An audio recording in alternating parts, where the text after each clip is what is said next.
जो हमारा टॉपिक 1.4 चल रहा था उसी का कंटिन्यूएशन करेंगे हम, न्यू क्रिटिसिज्म। ये टॉपिक में हम already new criticism, principles of criticism and formalization and Russian formalization already हम कल ये सब देख लिए थे। Today we are going to learn about archetypal criticism, new historicism, psychoanalytical criticism, reader response criticism, and what are the other kinds of criticism we will see today, inshallah, if the time is sufficient.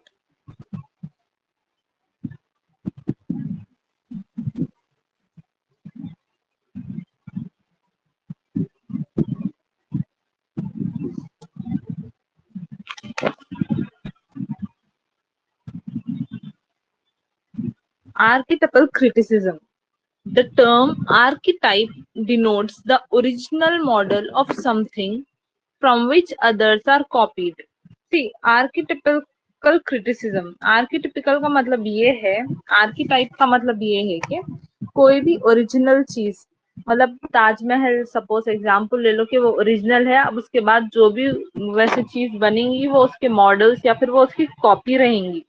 तो archetype मतलब कोई भी original चीज, उससे जो चीजें copy होते वो चीजों का क्रिटिसिज्म, मतलब ओरिजिनल चीज से जो चीज कॉपी की गई है वो चीज का क्रिटिसिज्म। क्लियर?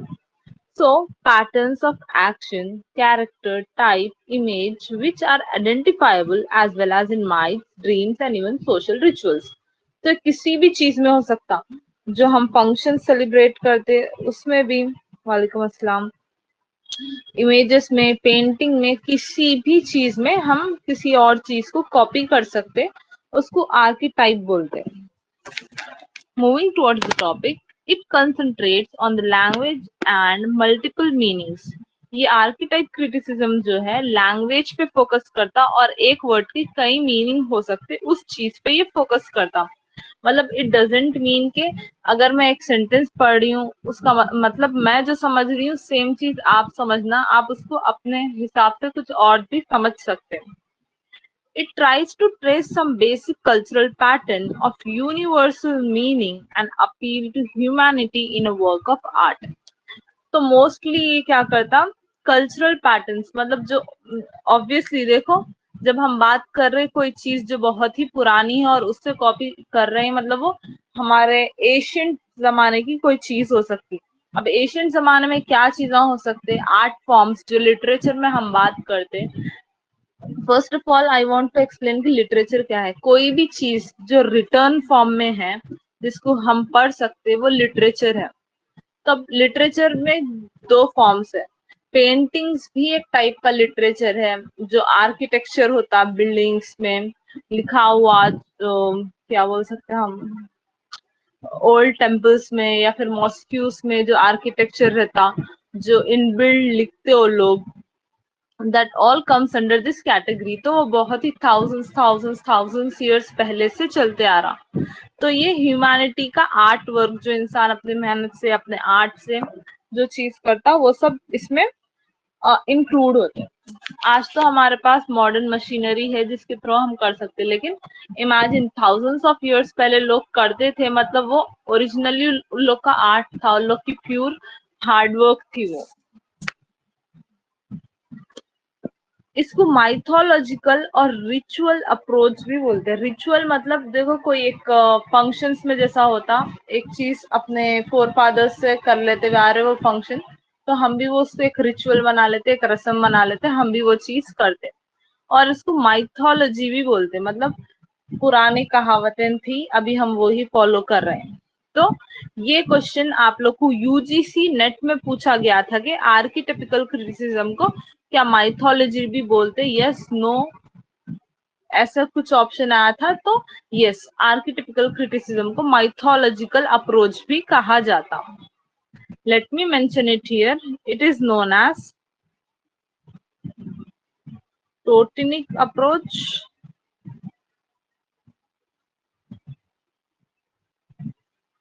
इसको ये सब नामों से भी बुलाया जाता। First is totemic approach, next is mythological approach and other is ritualistic approach. Okay ये तीनों नाम से इसको बुलाया जाता। तो अगर इस बार ये क्वेश्चन रिपीट हुआ तो आप लोग ये आंसरेबल सिचुएशन में रहना। आर्किटिपिकल क्रिटिसिज्म को टोटनिक, माइथोलॉजी और रिचुअल अप्रोच के नाम से भी जाना जाता। और एक क्वेश्चन इससे रिलेटेड जो यूजीसी नेट में पूछा गया था, that is the death and rebirth dualism. मतलब जब हम माइथ की बात कर रहे हैं तो डेथ के बाद फिर से रीबर्थ होता, ऐसा ये थीम इस चीज में माना जाता। ये आर्कीटाइप या फिर आर्किटिपिकल फॉर्म में कहा जाता कि डेथ के बाद रीबर्थ होती, डुअलिज्म होता। ओके इंसान की डेथ के बाद उसकी रीबर्थ होती इन दिस लाइफ ओनली, ऐसा इस चीज में माना जाता। इसको डुअलिज्म भी कहते हैं हम। ओके तो ये दोनों चीजें इंपॉर्टेंट है।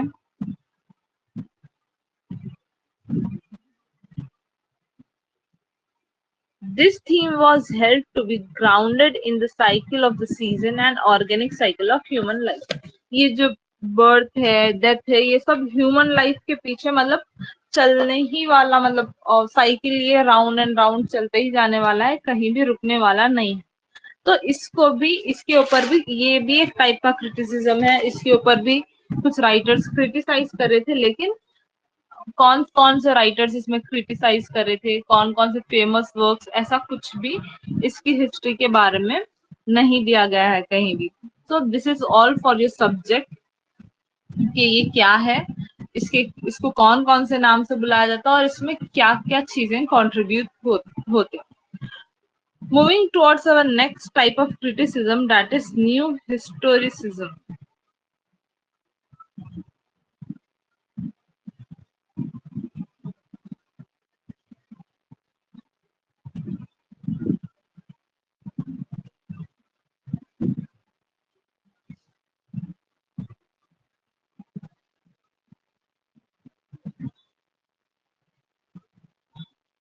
सो व्हाट इज न्यू हिस्टोरिज्म? मतलब ये एक रिएक्शन था। देखिए कल के हमारे क्लास में हम दो टॉपिक्स पढ़े, फॉर्मलाइजेशन और न्यू क्रिटिसिज्म।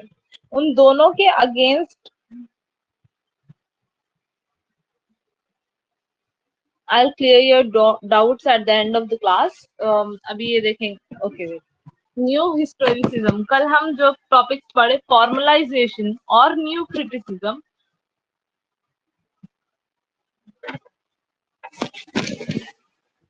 तो कल जो दो भी टॉपिक पढ़े हम फॉर्मलाइजेशन और न्यू क्रिटिसिज्म, उन दोनों के अगेंस्ट एक रिएक्शन हुआ था जिसको न्यू हिस्टोरिसिज्म कहा जाता। It was first termed in 1980s। 1980s में ये फर्स्ट यूज हुआ था।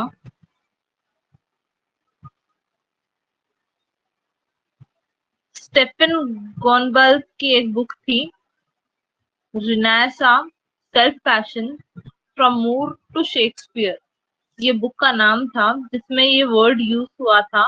वो बुक लिखी थी स्टेफन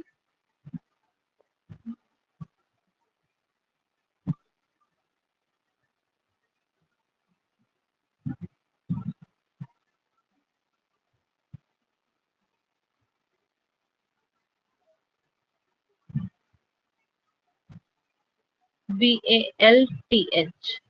वो बुक लिखी थी स्टेफन गोल्डबैथ ने, जो कि 1980 में लिखी थी। वो बुक का नाम, प्लीज नोट इट डाउन, वो बुक का नाम था रिनाइसा self passion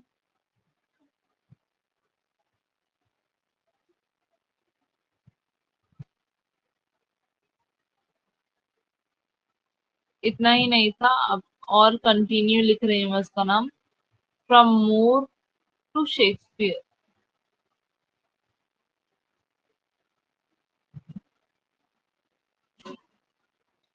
This was the name of that book, Renaissance Self Passion from Moore to Shakespeare, जहां पर न्यू हिस्टोरिसिज्म की बात हुई थी फर्स्ट टाइम। ये स्टार्ट हुआ था 1980s में। तो यहाँ पर जो है कंजर्वेटिव क्रिटिकल आइडियाज जो कि हिस्टोरिकल, इसका definition let's see first definition क्या है इसका।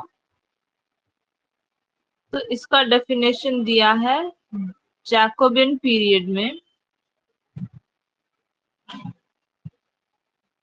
इसको जैकोबिन पीरियड ने ये डेफिनेशन दिया है कि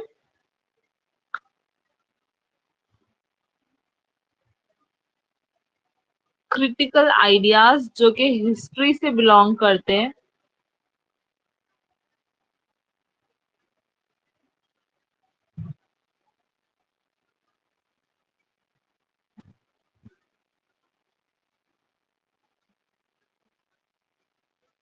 this is the definition.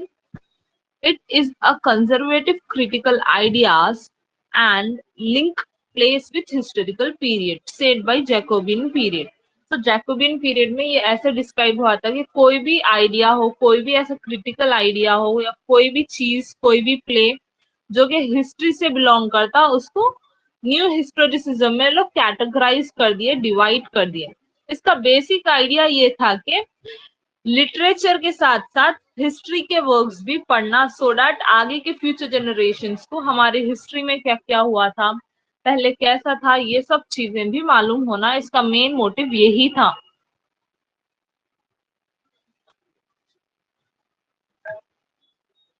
Do let me know कि आवाज क्लियर है क्या।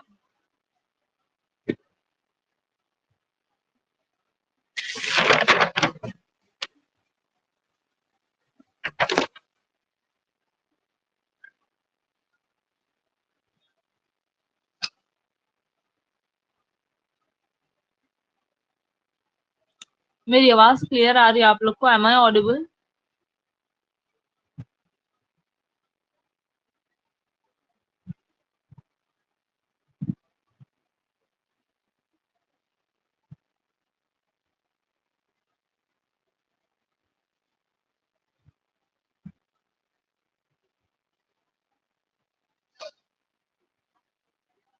Okay, so let's continue. तो इट ऑल्सो सेज कि हिस्ट्री में लिटरेचर का कितना ज्यादा इम्पोर्टेंस थी और कितना ज्यादा उसको पढ़ना इम्पोर्टेंट है, इसीलिए न्यू हिस्टोरिसिज्म बोलकर ये नया क्रिटिसिज्म फॉर्म स्टार्ट हुआ। It says literary and non literary terms should go together. ये न्यू हिस्टोरिसिज्म में ये होता था कि लिटरेचर और नॉन लिटरेचर टर्म्स दोनों को एक साथ, लाइक पैरेलल है, दोनों भी इक्वली इम्पोर्टेंट है। जितना इम्पोर्टेंट लिटरेचर पढ़ना है, मतलब उस ये प्रेजेंट एरा के राइटर्स के बारे में, उन लोग की लाइफ हिस्ट्रीज के बारे में जितना पढ़ना है, उतना ही उस टाइम पे हिस्ट्री, किंगडम, किंग्स रूल, कौन रूल कर रहे थे, क्या चल रहा था पॉलिटिक्स में, क्या चल रहा था, कौन कौन से फेमस स्ट्रक्चर्स बने, कौन कौन से लैंग्वेजेस चल रहे थे उस टाइम पे, कौन सा फैशन फॉलो अप होता था, उस टाइम के लोग कैसे बात करते थे, कौन सी लैंग्वेज यूज करते थे, कौन सी ज्वेलरी वो लोग यूज करते थे, कौन से घर में कौन कौन से वेस्ट वो लोग यूज करते थे, ये सब भी इक्वली इम्पोर्टेंस है। इम्पोर्टेंट क्यों है ये सब, मतलब हमको एक कंप्लीट क्लियर पिक्चर मिल सकती है ये सब चीजों से भी, इसीलिए भी ये न्यू हिस्टोरिसिज्म को इतनी इम्पोर्टेंस दी गई थी। न्यू हिस्टोरिसिज्म का और एक डेफिनेशन है जो कि यूजीसी नेट में अगेन पूछा गया था, that is given bye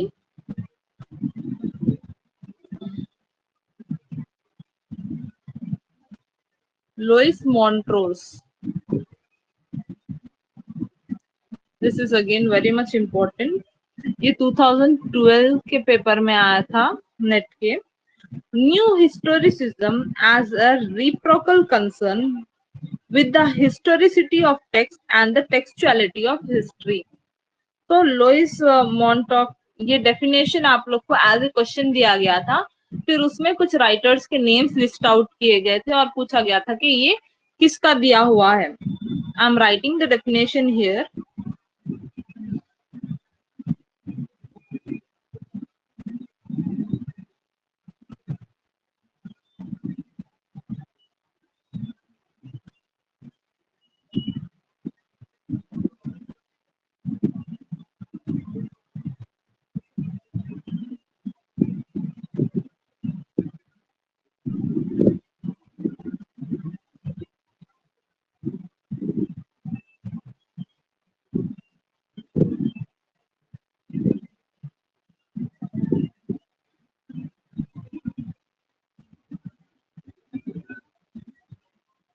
So this was the definition given by Louis Montrose, जो कि न्यू हिस्टोरिसिज्म पर इन्होंने ये डेफिनेशन दिया था। He said कि न्यू हिस्टोरिसिज्म एक रिप्रोकल कंसर्न है जो कि हिस्टोरी के जो टेक्स्ट थे और टेक्सचुअलिटी ऑफ हिस्ट्री। कल हम ये चीज पढ़े थे कि टेक्स्ट और टेक्सचुअलिटी में क्या डिफरेंस होता। टेक्स्ट जो लिखा हुआ रहता और टेक्सचुअलिटी जो रीडर अपने हिसाब से पढ़ता है। ओके, तो ये डेफिनेशन किसने दिया था? ऐसा क्वेश्चन आया था, आप लोग को ये मालूम रहना जरूरी है। तो अगर आप लोग रनिंग नोट्स लिख रहे हैं तो ये प्लीज नोट डाउन कर लीजिए। New historicism as a reciprocal concern, मतलब एक एक्सप्रेशन।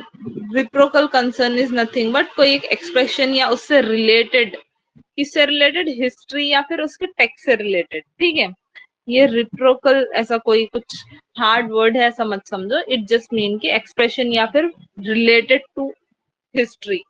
ओके, क्लियर है यहाँ तक सबको? न्यू हिस्टोरिसिज्म ये 1918 में स्टार्ट हुआ था, जो कि स्टेफन गॉनबाल्थ की book Renaissance self passion from More to Shakespeare में फर्स्ट यूज हुआ।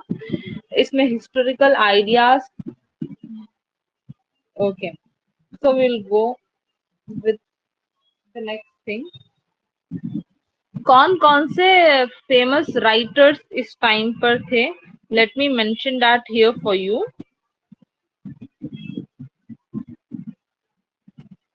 हाँ, न्यू हिस्टोरिसिज्म में ये भी है कि literary, non literary, cultural, showing all the three. इसमें देखो literary,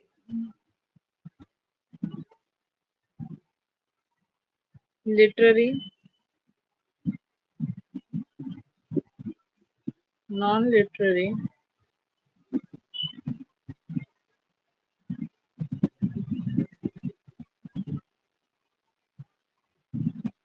and cultural text.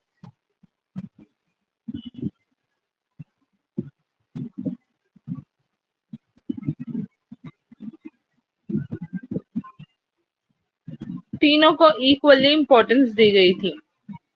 Okay, और इन तीनों को क्लियरली अलग अलग डिफाइन, तीनों को अलग अलग इंटर सर्कुलेट, मतलब ये इससे रिलेटेड, ये इससे रिलेटेड, ये इससे रिलेटेड, ये इससे related.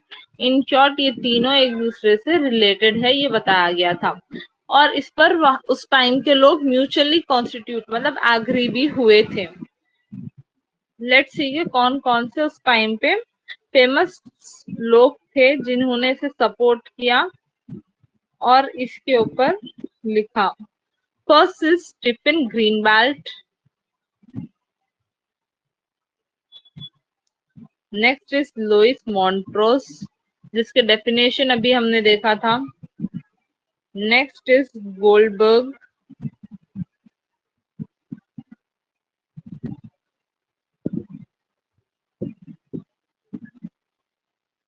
next is Shepard Greet, and the last one is M. Foucault. तो ये 5 राइटर्स है जो हिस्टोरिसिज्म को सपोर्ट किया और उसमें इंक्लूड किया, उसमें कुछ कंट्रीब्यूट किया। यहाँ पर जो अपने स्टीफन ग्रीनबाल्ट है, in his essay towards the poetics of culture, इन्हों हिस्टोरिसिज्म की बात कर रहे थे। इनका एक एसे था जिसका नाम था towards a poetics,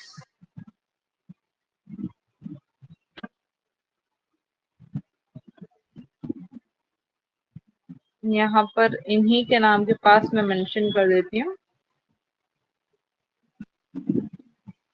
okay, right.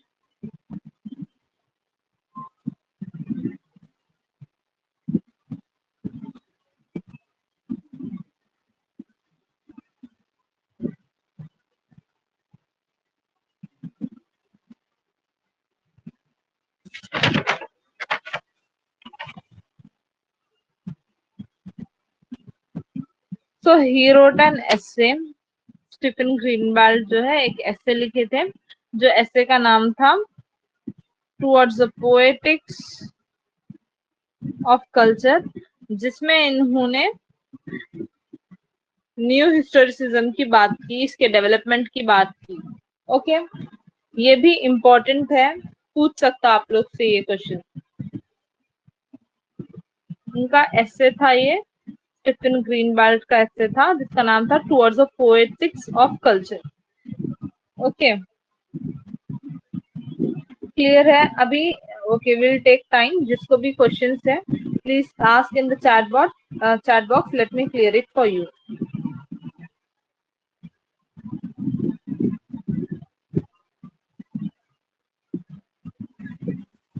Alia का एक क्वेश्चन है, दैट इज टोटेनिक अप्रोच। देखो हम आर्किटिपिकल क्रिटिसिज्म की बात कर रहे थे, वहां पर आई हैव मेंशन दैट कि इसके और भी दो तीन नाम हैं जो है, wait let me go to that page. Yes, इसको टोटनिक अप्रोच, माइथोलॉजिकल और रिचुअल अप्रोच कहा जाता है। माइथोलॉजी रिचुअल क्या है वो भी आपको पता है। टोटनिक अप्रोच मतलब जो पुराने ह्यूमन बिलीव्स रहते थे, जैसे कि system of believe in which humans are said to have kinship, फिर एक ऐसा बिलीफ जहां पर एक पुराने जमाने में जब सारे लोग अच्छे होते थे और ये बिलीव करते थे कि हर चीज में जान है, जैसे कि एनिमल में, झाड़ों में, हर चीज में जान है। उस टाइम के पीरियड, एक पुराना पीरियड समझो, एक पुराना approach, that is totemic approach. Clear?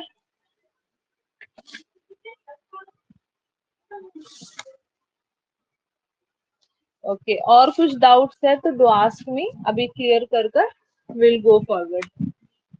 सो अभी न्यू क्रिटिसिज्म जो टॉपिक है उसमें we have completed new criticism. Criticism के प्रिंसिपल्स जो है the truth, symmetry and idealization. फिर न्यू क्रिटिसिज्म 1940 टू 1950 तक स्टार्ट हुआ, उसके definitions, notable critics, after that formalization, फिर Russian formalization, archetypal criticism, then new historicism. अभी भी इसमें दो टॉपिक्स है जो हमको कंप्लीट करना है, that is psycho analytical criticism and reader response criticism. तो ये दो क्रिटिसिज्म मैं ऑलरेडी नोट्स इसके आप लोग को ऐप में सबमिट कर दी, आप लोग देखिए नोट्स। अभी psycho analytical criticism and reader response criticism के बाद हम अपना नेक्स्ट टॉपिक शुरू करेंगे जो है लिटरेरी जनरल्स, जिसके बारे में आज हम डिस्कस करेंगे। तो मेरे को आप लोग से मतलब please do unmute yourself and I want to talk to you. Literary journals क्या है, फर्स्ट ऑफ ऑल मैं ये बता देती हूँ आप लोग को। लिटरेरी जनरल्स मतलब जो भी पोएट्री, फिक्शन, प्रोज, ड्रामा कहाँ से स्टार्ट हुआ था, क्या क्या डेवलपमेंट हुए थे, क्या एलिमेंट, फॉर्म, टाइप्स, जो भी इसकी हिस्ट्री से लेके आज तक है वो सब चीजें इसमें इंक्लूड है। तो इसमें जो है सिलेबल्स क्या रहते हैं, नॉन फॉर्म्स क्या रहते हैं, ग्रामर से रिलेटेड भी बहुत सारे चीजें आ जाते हैं। तो I want to ask you के क्या हम स्टार्टिंग ग्रामर से लेके चले या फिर सिर्फ जो हमारे सिलेबस से रिलेटेड इंपॉर्टेंट है वही पढ़े, या फिर you want to get a like knowledge about previously क्या था, कहाँ से स्टार्ट हुआ था, एक डीप एक्सट्रैक्ट देखें। तो वो हिसाब से फिर मैं नोट्स प्रिपेयर करती हूँ। अस्सलाम वालेकुम मैम। वालेकुम अस्सलाम। हाँ मैम, डीप में मतलब पूरा जो इन्फॉर्मेशन रहता है वो पूरा लेके चले तो बेस्ट है मैम। अच्छा, वही बिकॉज ऑलरेडी अगर जैसा कि फर्स्ट टॉपिक उसमें पोएट्री है तो फिर पोएट्री में कितने टाइप्स ऑफ पोएट्री है वो जानने से पहले कौन सी पोएट्री के टाइप को क्या बोलते हैं, उसमें जो मीटर राइम अभी तक हम बात करें पोएट्री में मीटर रहता, मीटर रहता, मीटर रहता, तो एक्चुअली रहता कैसा, उसको कैलकुलेट कैसा करते हैं, ये सब भी आप लोग को जी जानना है या फिर आप लोग वो खुद प्रिपेयर कर लेते हैं? I just go through the topic, यही जानना था मेरे को आप लोग से। नहीं मैम, पूरा डीप में आप पढ़ाइए। हाँ, वही सही रहता, क्योंकि क्या होता मालूम, इवन तो अपन पढ़े थे होंगे, स्कूल्स में पढ़े थे होंगे आप लोग, ऑलरेडी बहुत टाइम हो गया, अब इतना एडवांसमेंट हो गया नॉलेज में कि वो बेसिक चीजें कहीं ना कहीं हमारे माइंड में भूल गए हम।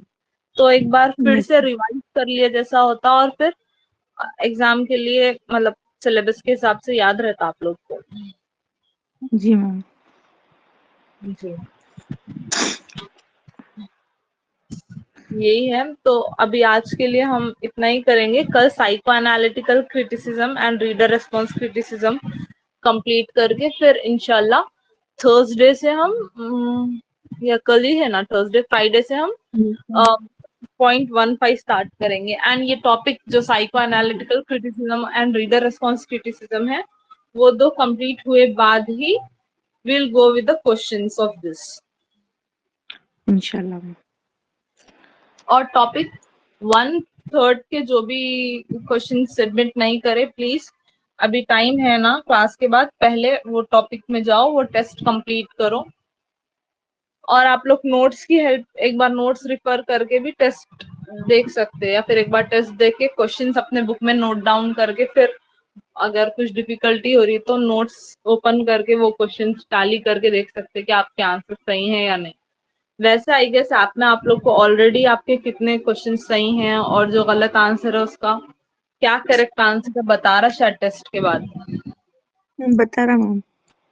हाँ, तो वही क्लियर हो जाता आप लोग को, मतलब अगर आप लोग कोई चीज का रॉन्ग आंसर दे रहे हैं भी तो उसका राइट आंसर क्या है आप लोग को जब भी मालूम हुआ तो आप लोग वो नोट डाउन करके बाद में रेक्टिफाई कर ले सकते हैं। Yes ma'am. यस। तो ये जो क्रिटिसिज्म का टॉपिक है, वो अभी तक हम जितने भी टॉपिक्स कवर कर लिए उस सब में थोड़ा सा डिफिकल्ट है, बिकॉज हमारे लिए, आप लोग के लिए सब टॉपिक न्यू है और अलग अलग टाइप्स है। बीच में से स्टार्ट करना पड़ा बिकॉज उसकी कंप्लीट हिस्ट्री बायोग्राफी पढ़ने पे एक एक बुक उसी की हो जाती कंप्लीट। तो जो मेन सिलेबस से रिलेटेड मेन है, और मैं ये टॉपिक में जो यूजीसी नेट से ऑलरेडी जो प्रीवियस क्वेश्चंस आ गए वो भी कुछ ढूंढने की कोशिश करी, सो दैट आप लोग को एक आइडिया रहना कि ये क्वेश्चंस आ सकते शायद बोलकर। तो इसीलिए मेंशन कर दे रही हूँ कि ऑलरेडी ऐसा क्वेश्चन पूछा था बोलकर। ये जो एग्जाम है मैम, इसमें स्टेटमेंट वाइज क्वेश्चंस पूछ रहे हैं ना आप ज्यादातर? हाँ, स्टेटमेंट वाइज क्वेश्चंस पूछ रहे हो लोग ज्यादातर, मतलब ये स्टेटमेंट देके फिर राइटर्स के नेम्स दे दे रहे हैं कि ये किसका था। तो इसीलिए भी जी। हम इससे पहले जो प्रीवियस टॉपिक पढ़े 1/3 उसमें भी मैं बोली जो कोटेशंस में रहता, नोट में भी जो जी। कोटेशन लिखा हुआ है दैट इज वेरी इंपॉर्टेंट, उसको अच्छे से देखो और वो किसका लिखा हुआ है वो देखो। उन लोग वैसा पूछ सकते हैं, और उन लोग बुक्स के बारे में भी पूछ रहे हैं, कौन कौन से बुक्स कौन कौन लिखे थे, जो कि हम प्रीवियस टॉपिक्स में पढ़े, ये राइटर्स के ये बुक्स हैं। Yes ma'am. या तो वो भी इम्पोर्टेंट है देखना। मतलब क्लास तो ऑब्वियसली हो रही, लेकिन क्लास के बाद भी आप लोग थोड़ा टाइम अपने नोट्स को खुद को देना इज इम्पोर्टेंट। थोड़ा सेल्फ स्टडी भी साथ में आप लोगों को करना पड़ता, जरूरी है वो। Yes ma'am. और नोट्स बना लो मत प्लीज, नोट्स को एटलीस्ट जो सैटरडे संडे हम ऑफ ले रहे हैं नोट्स खोलो पढ़ो उसको देखो। कुछ समझ में नहीं आया तो डू आस्क मी, मैं क्लियर करती हूँ आप लोग को, कभी भी मैसेज कर सकते हैं, मैं रिस्पॉन्स देती हूँ। और वो कल के जो नोट्स थे एसटी कॉलरिज और पीबी शैली के क्लियर नहीं थे तो मैं वो डिलीट करके फिर से न्यू स्टडी मटेरियल अपलोड करी, तो अभी क्लियर है वो पिक्स। जी। देख सकते हैं, नोट्स रिफर कर सकते हैं। Oh sorry, let me of the recording, recording ज्यादा हो जाती, ओके मैम। रिकॉर्डिंग ज्यादा हो जाती प्रॉब्लम नहीं है, फिर आप लोग अरे इतना लॉन्ग बोल के